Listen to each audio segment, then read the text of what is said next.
terms and conditions. So it took a long time to come to an agreement.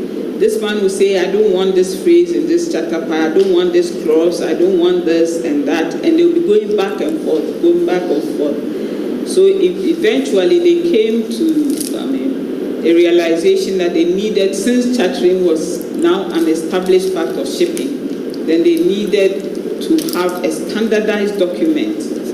So they called them the company standard forms. They had standardized documents that contained most or all of the clauses. All they needed to do was to maybe one or two clauses that did not suit them, their trade, or did not suit their intention. Then they would change only that clause. All the others would be accepted, so that they don't spend too much time bargaining over the price and over the terms that they agreed to carry. And when you see, we'll be looking at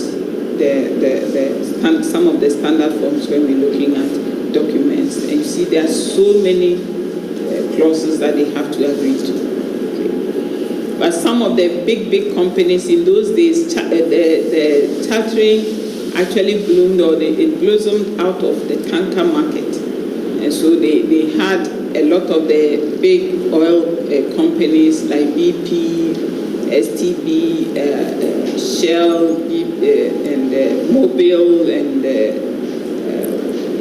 those days these people were not on the scene. Total and so on, they were not there. But Total used to be GAIP and so on. They all had their own standard forms. So if you wanted to carry, they wanted you to carry their cargoes of oil, they would only bring one of the forms. And because the forms had been in use over a time, then when they bring out the forms, it was agreeable to everybody understood, and therefore it didn't take too long for them to clinch a deal and get the cargoes moved for the considerations that was to be given.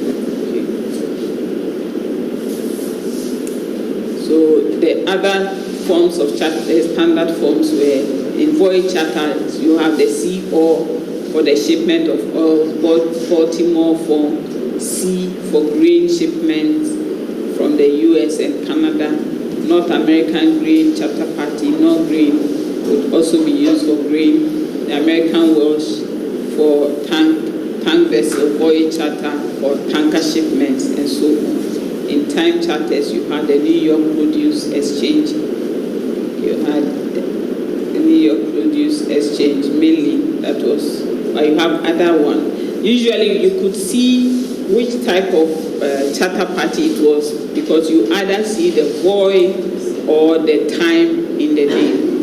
Okay. We'll be looking at some more of the time charter parties later. Now, some of the charter party terminologies. I want to take a short 5 minutes break. Drink some water.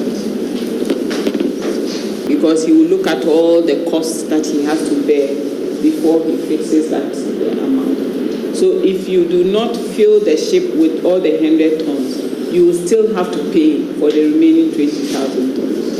And we call that dead freight. Okay. So when the charterer fails to fill the total amount, fails to ship the total amount of cargo as agreed in the charter party, dead freight is calculated for the part of the cargo that has not been shipped.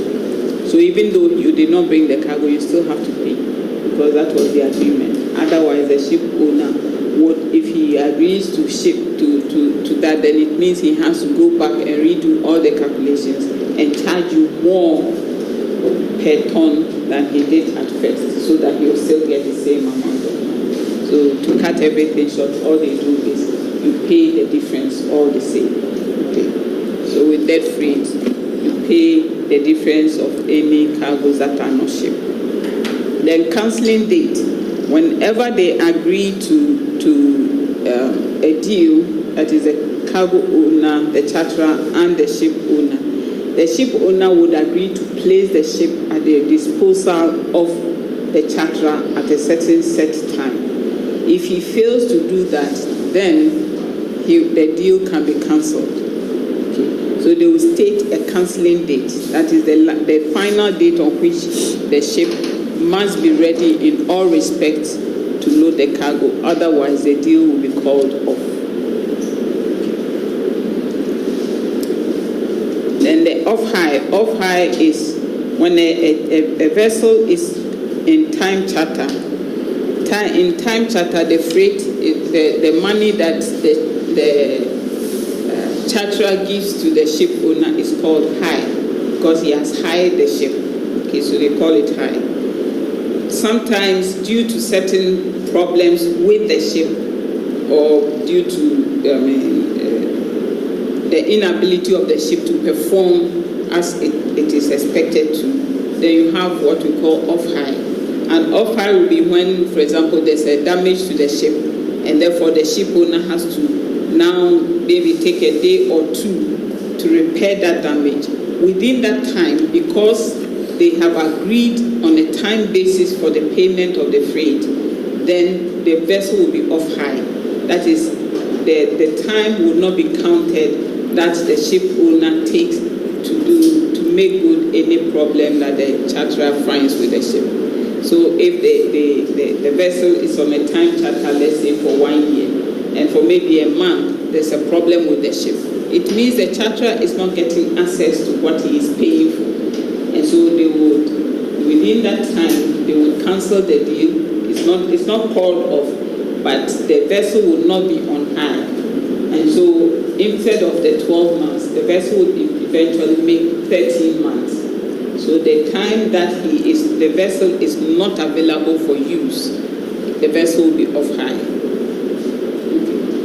So when she's not available for use, we see that she is off hire.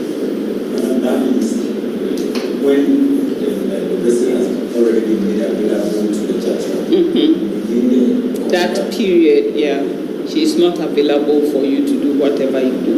For example, if there's an engine damage or there's an engine breakdown, the vessel is caught up, maybe even sometimes on the high seas, they have to stop to repair it.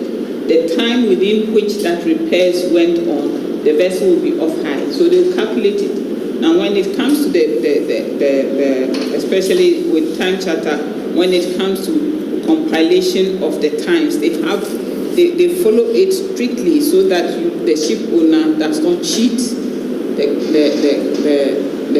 charterer and take some of his time to do what he should have done before placing the ship at his disposal.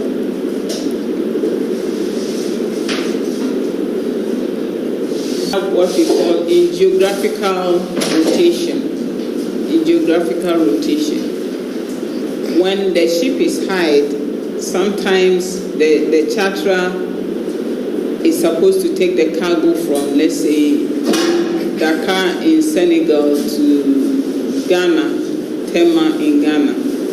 The ports, as you come from Senegal, you meet the Tema, you meet Dakar, you come to Banjul, you come to Freetown, you come to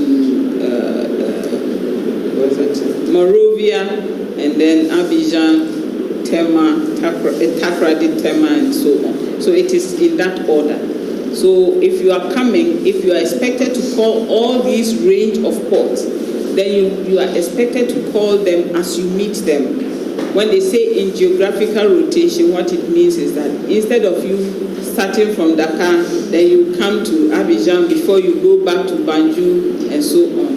It's not right.